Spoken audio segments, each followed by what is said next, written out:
A street gang from Dublin have been allowed to get to this level. Are there questions to be asked of the authorities here?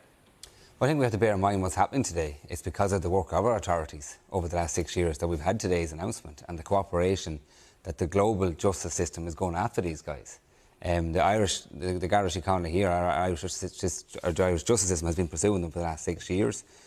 I think close to 79 or 80 convictions of people already of the Kinahan gang as a result of that feud have already been put away, but behind bars. They've been pursuing these guys. These guys are hiding from the Irish justice system for a number of years. I mean, they left Ireland to escape the Irish people, the Irish guards. So I think our people here are doing their job, are doing their work, and have, over the last couple of years, brought together the UK authorities, the US authorities, Europol, and the different Spanish, Netherlands authorities together to chase these guys down. So I think, based on evidence put together by the Irish Garda Síochána, we are making progress here, and these guys will be got. But I think no one can sit back. But has it taken too long? Well, I mean, I think, listen to Pat there, we understand now what's behind this. I mean, these are a global organisation. Why were you working with MTK Daniel Kinahan if it's known by a lot of people that he was a very questionable individual? Years ago, he may have done things wrong. He was reformed.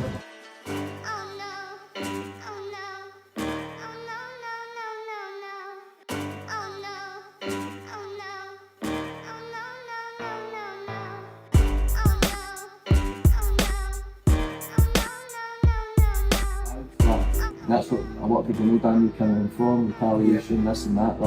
What's the full story from the run up to the agency? Was there any attacks in your life previously, or was this the first? I'm going to tell you, I never told him this story. I see him there, maybe 6 meters from me, and then I see like this, and then I see the boom at the back, and then I go, and I hear boom, boom, boom, boom. Shots getting let go.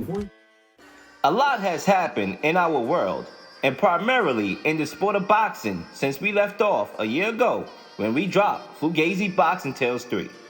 We talked about my boss, Daniel Kinahan, head of the Kennedy Syndicate, responsible for running a deadly global drug cartel. The Kinahan organized crime group smuggles deadly narcotics, including cocaine, to Europe. We all know Daniel Kinahan is pulling the strings behind some of the most prominent boxers we know of today.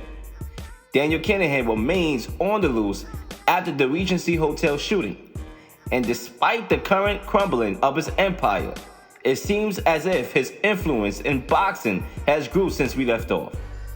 I'm sorry to break it down for you latecomers out here, but boxing is a hustle more than it is a sport, and that is a microcosm of what we have covered so far in this series.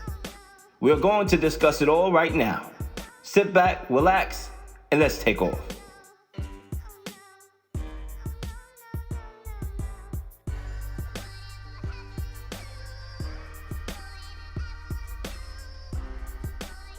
Back in April 2022, the U.S. Treasury Department sanctioned Kinahan, 2 relatives, and 4 associates in an attempt to dismantle his networks.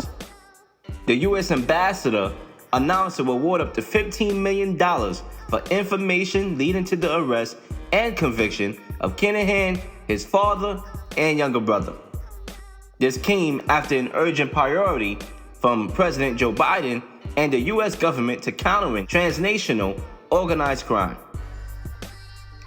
Heavyweight champion Tyson Fury is currently denied entry into the United States due to his alleged connection to Daniel Kinahan. As we discussed in the last video, Tyson Fury was quoted shouting out Daniel Kinahan on Instagram for securing a 2-fight deal to face Anthony Joshua. The fight didn't happen because of Deontay Wilder's arbitration victory. Boxing promoter Bob Arum revealed that he paid Daniel Kinahan millions for each of Tyson Fury's last 4 fights, including the last 2 bouts with Deontay Wilder. The trilogy between Tyson Fury and Deontay Wilder was one of the best fights ever. The fight saw Wilder hit the canvas 3 times and Tyson Fury hitting the canvas 2 times. Of course, the trilogy had to come with some sort of controversy, as many people thought that there was a slow count on the second Fury knockdown, which was very similar to the first fight. Back in 2018, before Wilder's first fight with Tyson Fury, Deontay Wilder traveled to Ireland on a scouting mission. Tyson Fury was set to fight his second tune-up bout off his comeback against Francisco Pinata, while the team was closing in on a deal to fight Wilder for the WBC heavyweight world title. Wilder had made the trip and decided to dine at the NATO's restaurant. While Wilder and his team were eating together, Fury's friend, Billy Joe Saunders, entered the same restaurant with a couple friends. Saunders spotted Wilder and went over to greet him. Wilder shook Saunders' hand, but remembered that Billy Joe had called him a racist cunt in a previous interview. Wilder asked Saunders, "What's that comment you made and said about me?" Billy Joe responded by saying, "Yeah, I did." All hell broke loose as Wilder's entourage chased Billy Joe Saunders down the stairs and out of the restaurant.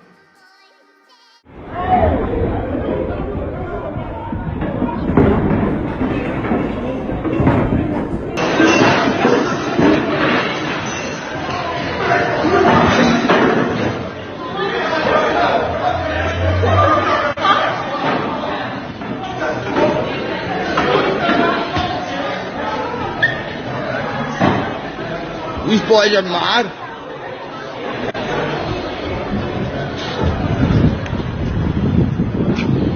Oh.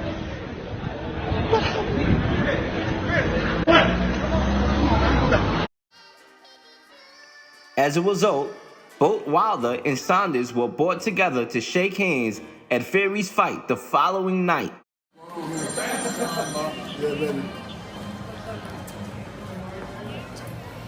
One maybe just shaking hands together and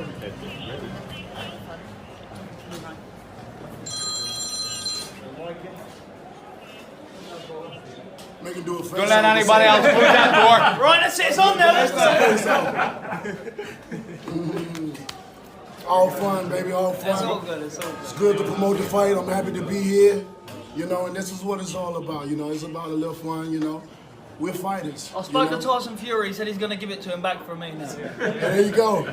There you go. So I'm gonna punish Tyson Fury. Billy Joe.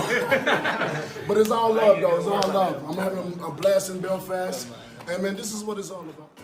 We all know the events that followed after that. Wilder would go on to have 3 great fights with Tyson Fury.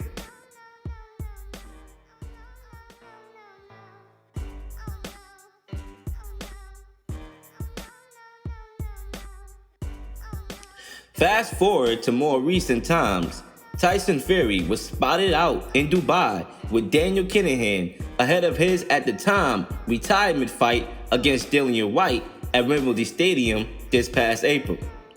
Tyson Fury, during the promotion of his fight, was asked about his links with Kinahan. So obviously we had the situation last week when the US authorities announced that Daniel Kinahan was sanctioned. What was your relationship with him, and what's your relationship going to be going forward? I've just had a million questions about all this rubbish before, but like I said to them, it's none of my business, and I don't get involved in other people's business, so it doesn't really concern me.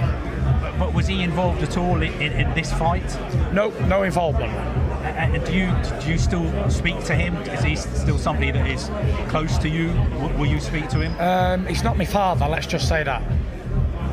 And obviously a lot has been made of the fact that you were pictured with him in February. Does that suggest that you are still close to him? To be honest, I've never been close to anybody apart from my wife and my kids. So there we are. But I mean, it's obviously a serious matter. I mean, the US... But again, it's none of my concern and none of my interest. But it was somebody that you had business dealings with. Do you regret being close to him? Like I say, none of my interest and none of my concern at all.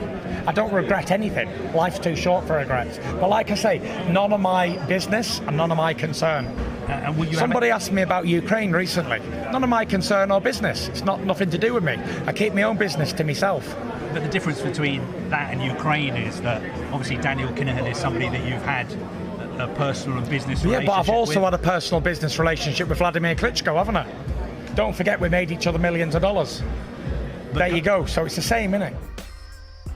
Now just imagine if El Chapo was advising LeBron James in the NBA. That would look hella suspect.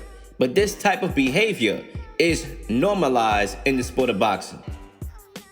Deontay Wilder, in a recent interview, was asked about Tyson Fury and a potential fight that's upcoming. Wilder was alluding to the fact that he knew what was going on with Tyson Fury, but refrained from saying it. He then said he's going to have to retire. It's a lot of stuff going on. I'm not even going to get into it, but it's looking like he's going to have to. I can't give too much information out. Could Wilder be referring to everything going on with Tyson Fury and his links with Kinahan? One person who wasn't afraid to acknowledge Daniel Kinahan was boxer Amir Khan, who labeled the crime boss as one of the nicest guys he knows. However, after receiving the backlash, Khan's tweet was deleted. Welterweight champion Josh Taylor was previously criticized for his links to Kinahan. Taylor also said he was great for the sport. Taylor's Kinahan connection wouldn't be the only controversy that he will have, as the fight with Jack Catterall came with even more. It appeared that Jack Catterall won the fight easily, easy money, especially after scoring a knockdown on Josh Taylor in the 8th round. However, Josh Taylor was given a split decision somehow, which shocked many boxing fans and analysts to the point where the British Boxing Control launched an investigation into the judges' scorecard for the fight. The involvement of Daniel Kinahan took the already controversial situation to another level, with both fighters being represented by MTK Global, which is shadow managed by Kinahan. After the fight, MTK Global released a statement asking that the personal attacks of those fighters end. Lots of people believe that the Kinahan's involvement in the fight may have led to the outcome. The theory grew so loud it prompted Kinahan to release a statement on the matter. Josh Taylor has failed to acknowledge his relationship with Daniel Kinahan, saying, "No relationship with Kinahan anymore. I now manage myself." The biggest fight yet to be made in boxing is Terrence Bud Crawford versus Errol "The Truth" Spence Jr. This fight would surpass that of Mayweather versus Pacquiao, being that this fight would be with guys still in their primes. Spence's WBA, WBC, and IBF world titles would be on the line, along with 34-year-old Crawford's WBO title. Both fights were verbally agreed to after Errol Spence's dominant victory over Yordenis Ugas. We kinda knew negotiations was going to be the biggest roadblock, but what caught me off guard was another stumbling block within the negotiation stumbling block. Head of Showtime Sports, Stephen Espinoza, was asked about the status of the Crawford-Spence fight. Okay, Stephen, let's just cut to the chase. He called out Terrence Crawford.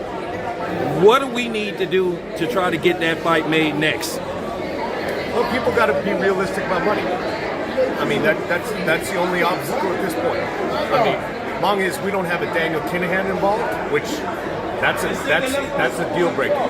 So if there's no Daniel Kinahan, there's no MTK, there's no associated, then we're good to go. People make a reasonable business deal, a fair business deal, then it can happen. People want to be unreasonable. People want to involve the Kinahan. Ladies and gentlemen, we have to realize that we are in Kinahan's post-sanction era, and having him insert himself in negotiations for a fight on U.S. soil involving U.S. boxers could be very problematic. And yes, Daniel Kinahan is advising Terrence Crawford, as top-ranked CEO Bob Arum admitted that back in 2021. Terrence Crawford was also spotted in Dubai as of December 2021. One can speculate that he was visiting his advisor, Daniel Kinahan. The World Boxing Council was doing damage control after the WBC president was pictured posing with Daniel Kinahan this past March. That picture included controversial promoter Ahmet Honor, who survived an assassination attempt. Named Germany's Don King, Ahmet was shot in the leg in 2009 in an attack described as an assassination attempt. The boxer promoter was charged with 16 offenses, including assault, extortion, and resisting law enforcement officers. When you laugh again, don't laugh at me. When you laugh, you son of a bitch, I fuck your wife in your bed. I'm gonna go to Malite. Don't fight with me. Let's go against you. He's a bad. November 9815, Link, Fort Dodge Radio, go ahead. I have no idea where I'm going. I'm going to crash. Mayday. On February 24th, 2022, Russia launched an all-out invasion of Ukraine. Russian President Vladimir Putin ignited this deadly attack when he ordered tens of thousands of Russian troops positioned on Ukraine borders alongside tanks entering the country. Also, missile attacks were launched in Ukraine's two biggest cities, resulting in apartment buildings being destroyed and people losing their lives. We'll immediately find out that boxing would not be exempted from what was going on in the world. Both popular, known boxers, Vasily Lomachenko and Alexander Usyk, returned home amid Russia's invasion to help defend their country. Both fighters had mega fights they pushed aside to take part in battle. Vasily Lomachenko agreed to fight George Kambosos for June 5th in a unification bout for all three lightweight belts. However, Lomachenko elected to remain in Ukraine. This allowed Devin Haney to be offered the fight, in which he went on to win. Alexander Usyk had even more to lose because he had an immediate rematch with Anthony Joshua to attain his three belts. The fight had to be pushed back as Usyk was enlisted in the Ukrainian army. The major capital of Ukraine, that was one of the first cities to be invaded, in which former heavyweight boxer champion Vitaly Klitschko happened to be the mayor of. Vitaly Klitschko and his brother Vladimir locked arms to defend their country as well. A captured Russian soldier admitted he questioned the invasion of Ukraine after seeing an address from his favorite boxers, Alexander Usyk and Vasily Lomachenko. Смотрел выступления боксеров профессиональных ваших. То есть на родине я всегда за них любил, это Усик и Ломаченко. Это мои любимые, просто герои, реально. Я сейчас просто не лукавлю нисколько. Эти люди просто готовы взять в руки оружие. Они говорят о том, что мы вас сюда не звали. И мне становится реально стыдно за то, что мы пришли на эту страну. In a video released via Ukrainian outlet, the captured soldier revealed he felt shame upon realizing he hadn't actually been sent out to liberate the country from fascists. It took boxing stars to help get the truth to come out, according to this soldier, who went on to say that many Russian soldiers aren't aware of why they are invading. Nevertheless, Ukrainian civilians have paid a heavy price, with 5,587 confirmed dead, with the true number believed to be tens of thousands. The number of refugees has surpassed 6.6 million. Ukraine has lost 20% of its territory to Russian forces. Back in the boxing world, recently, Alexander Usyk was able to return home for his mega fight with Anthony Joshua. However, Usyk would be fighting in honor of his country this time, Ukraine, currently still at war. Usyk said, "I'm motivated by the people of Ukraine who are struggling hard to defend our independence, to defend our freedom, and defend our culture, which other people want to demolish and destroy." Nevertheless, the rematch took place in Dubai, in which Alexander Usyk was able to outbox Anthony Joshua after getting hurt in the 8th and 9th rounds. Usyk was able to dominate the championship rounds 10, 11, and 12 to attain the WBA, WBO, and IBF titles.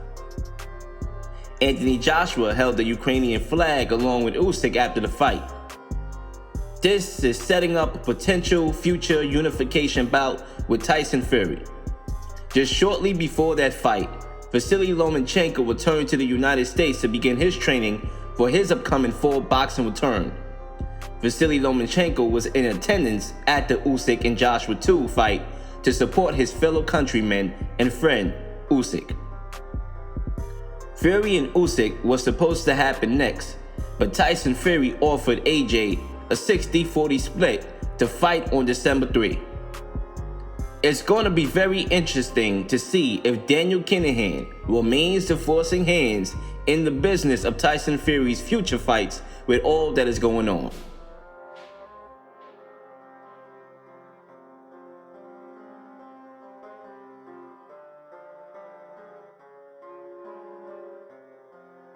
But despite everything happening to Daniel Kinahan's empire, currently they are still operating. It's said that the Kinahan cartel moved cocaine across Africa in air ambulances, taking over Africa's lucrative cocaine corridor. After the drugs landed in the southern part of Africa, the Kinahan gang would use air ambulances to move the cocaine through the continent to ports where it could be shipped into Europe. In 2020, more than 200 tons of cocaine in Europe, and that figure has increased ever since. However, if you think that the Kinahan drug cartel is all about moving product, you're wrong. A close associate to Daniel Kinahan, who was a guest at his wedding, is currently on trial in the Netherlands. Photographs of a naked, tortured woman were discovered on a phone that the Dutch mobster named Kinahan had in his possession. Kinahan is currently being held in the Netherlands, where he is one of 16 defendants on trial for being accused of ordering 6 murders between 2015 and 2017. In October, a woman named Naima Jido disappeared in Amsterdam and was suspected of large-scale cocaine trafficking. The reports claim that according to the police, the photos on the phone were taken shortly after she disappeared without a trace after getting into a car near her home in Amsterdam. One of the photos showed a naked woman tied to a chair with tape. Another photo showed a belly with a cut finger and toe. The Kinahan organized crime group has been involved in at least 20 murders in Ireland, the Netherlands, and Spain over the last couple years. An arrest was made of Johnny Morissette, who is a key member of the Kinahan cartel, who was arrested by U.S. authorities on charges of laundering money for the crime group. Johnny Morissette was among 7 targeted by the U.S. Department of Treasury in April. His wife also was arrested and let go after further questioning. The downfall of the $1 billion Kinahan operation was started, as you know, because of a simple tweet from Tyson Fury, thanking him for securing, at the time, the biggest fight in the world. One slip up on social media has led us to this very point. Reports are that Daniel Kinahan has fled Dubai to find a safe haven in Asia. The Irish Mirror has confirmed that investigators believe he escaped using a false passport around the same time the international crackdown on his $1 billion drug cartel was announced back in April. It's also understood that Daniel's father and his brother have also fled Dubai following April's crackdown. The biggest fear the Kinahans have is that they will be brought over to the United States and prosecuted on money laundering, similar charges to that of El Chapo, who got life in prison in 2019. The time is ticking on the Kinahans.